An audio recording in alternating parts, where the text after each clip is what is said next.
नमस्कार विद्यार्थी मित्रांनो, मी सीमा तुमचे सरस्वती गुरुकुल चॅनलवरती स्वागत करत आहे।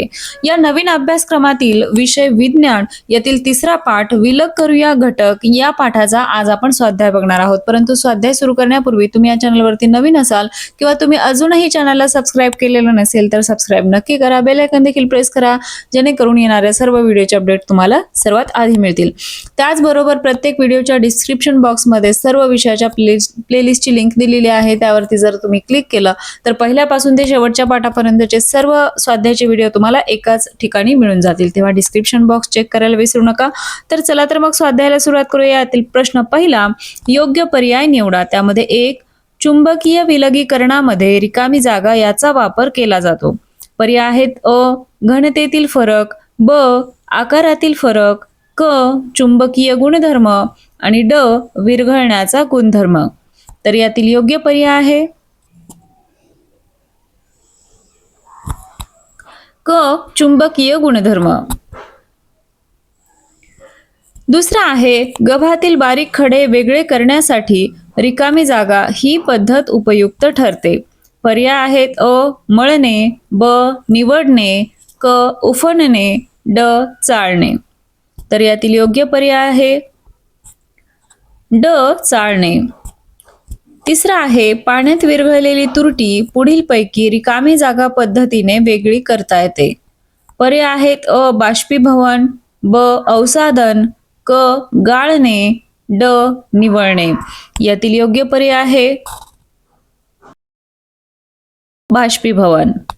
चौथा प्रश्न आहे, दुधामध्ये पाणी मिसळले आहे अशी शंका आहे, त्यातील दूध आणि पाणी वेगळे करणे रिकामी जागा पद्धतीने शक्य होईल।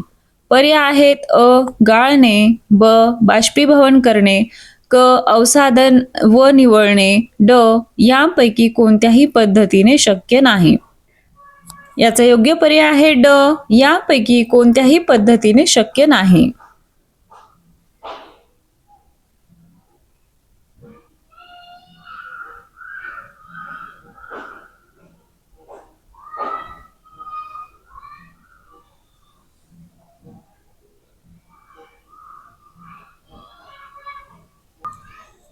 दुसरा प्रश्न आहे, सत्य की असत्य ते ठरवा। असत्य असेल तर का ते लिहा। यामध्ये पहिला प्रश्न आहे, द्रव्यामध्ये न विरघळलेले पदार्थ वेगळे करण्यासाठी गाळणे ही पद्धत वापरली जाते। उत्तर आहे हे विधान सत्य आहे। दुसरा आहे, चुंबकीय गुणधर्माचा वापर करून कचऱ्यातून सर्व धातू वेगळे करता येतात। उत्तर हे विधान असत्य आहे, कारण सर्व धातू वेगळे करता येत नाहीत, या पद्धतीने फक्त चुंबकीय धातू वेगळे करता येतात।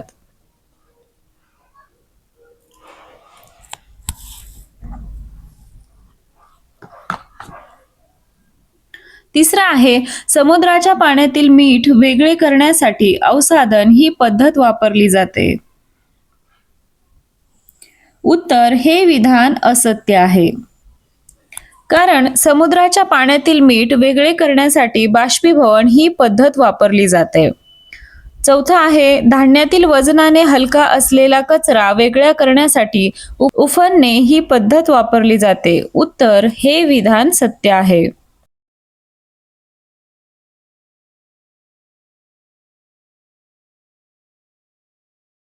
पाचवा आहे, जड व हलके असे दोन द्रव पदार्थ वेगळे करण्यासाठी निवळणे ही पद्धत वापरता येते।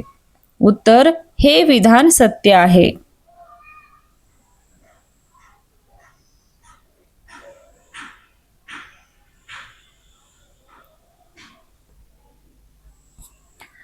प्रश्न तिसरा, गाळण पद्धती कोणत्या मिश्रणासाठी उपयुक्त ठरते आणि कशी।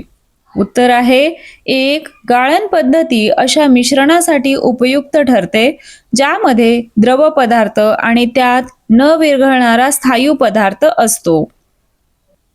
2, गाळण कागद वापरल्याने द्रव पदार्थ खाली जातो तर स्थायू पदार्थ गाळणीवर अडकून वेगळा होतो। चौथा आहे, भांड्यातील पाण्यात मिसळलेला लाकडाचा भुसा वेगळा कसा कराल। उत्तर आहे 1. भांड्यातील पाण्यात मिसळलेला लाकडाचा भुसा वेगळा करण्यासाठी गाळण पद्धत वापरेन. 2. बारीक जाळीने मिश्रण गाळल्यास पाणी खाली जाते. लाकडाचा भुसा गाळणीवर अडकून वेगळा होतो. 5 आहे सुतार काम करत असताना लाकडी भुशामध्ये एकत्र झालेले लोखंडी खिळे सुतार कोणत्या पद्धतीने वेगळे करू शकेल? त्यापैकी कोणती पद्धत अधिक सुलभ ठरते? उत्तर 1. हाताने वेचून किंवा चुंबकीय विलगीकरण पद्धतीने. 2. यापैकी चुंबकीय विलगीकरण ही पद्धत अधिक सोपी आहे. 3. कारण लोखंडी खिळे चुंबकाकडे आकर्षिले जातात आणि सहज वेगळे होतात.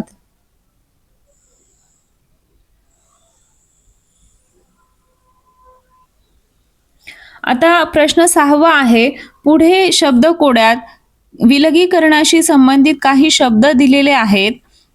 नमुन्यासाठी अशा एका शब्दाभोवती वर्तुळ केले आहे. शब्दकोड्यातील असे सगळे शब्द शोधा, ते नोंदवहीत लिहा. आता जे काही शब्द आहेत त्या सर्व शब्दांभोवती वर्तुळ केलेलं आहे आणि ते आपण एका साईडला लिहून घेऊया. जसं निवडणे, गाळणे, चाळणे, निवळणे, घुसळणे, बाष्पीभवन आणि चुंबकीय विलगीकरण हे शब्द आपल्याला या शब्दकोड्यामध्ये सापडतील. आलं लक्षात?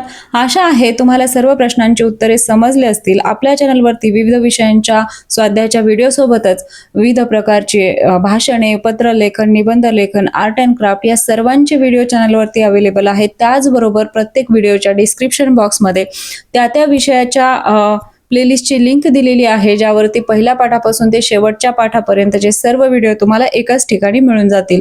तेव्हा डिस्क्रिप्शन बॉक्स चेक करायला विसरू नका. आणि अजूनही तुम्ही चॅनलला सबस्क्राईब केलेलं नसेल तर सबस्क्राईब नक्की करा.